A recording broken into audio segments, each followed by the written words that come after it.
Datuk Seri Najib Razak BN Pekan tidak mengingkari Speaker Dewan Rakyat meskipun tidak menjelaskan isu 1MDB pada Rabu seperti mana yang diarahkan sebelum ini.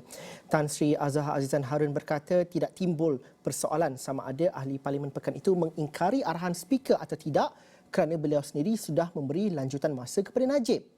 Jelasnya, beliau telah menulis surat kepada Najib dan Menteri Keuangan Tengku Datuk Seri Zafrul Tengku Abdul Aziz meminta kedua-duanya menjelaskan kenyataan mereka selewat-lewatnya pada Rabu.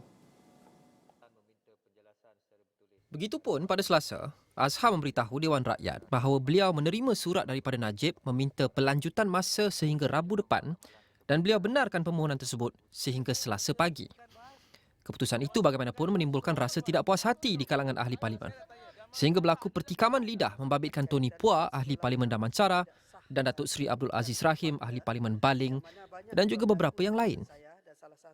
Dan kita faham kalau beliau masuk hospital tak dapat jawab, ataupun ada dia mungkin seorang calon di Johor tak dapat jawab.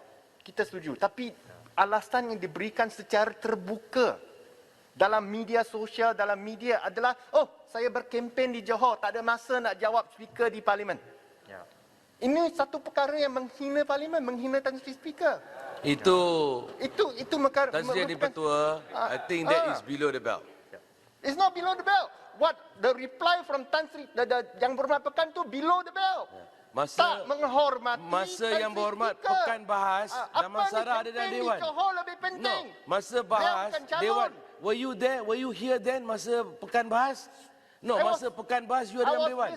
No, saya nak tanya, Damansara ada dalam Dewan tak masa Pekan bahas?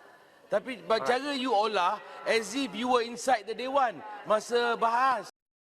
Beberapa ahli parlimen lain turut mengatakan mereka ada di dalam Dewan Rakyat ketika Najib berbahas selepas Aziz Rahim mempersoalkan perkara itu kepada Tony Phua.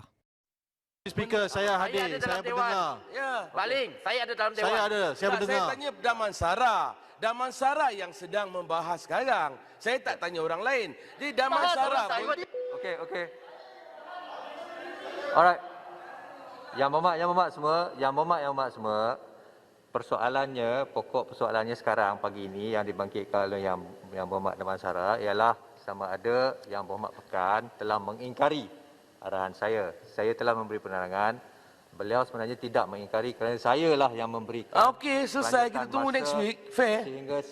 Sehingga Selasa 10 pagi kepada beliau. Ya. Jadi itulah keputusan saya. Jawapan daripada Azhar itu tidak disenangi Tony Phua yang menyatakan selepas ini ahli parlimen lain pula boleh melakukan perkara yang sama seperti yang dilakukan oleh Najib.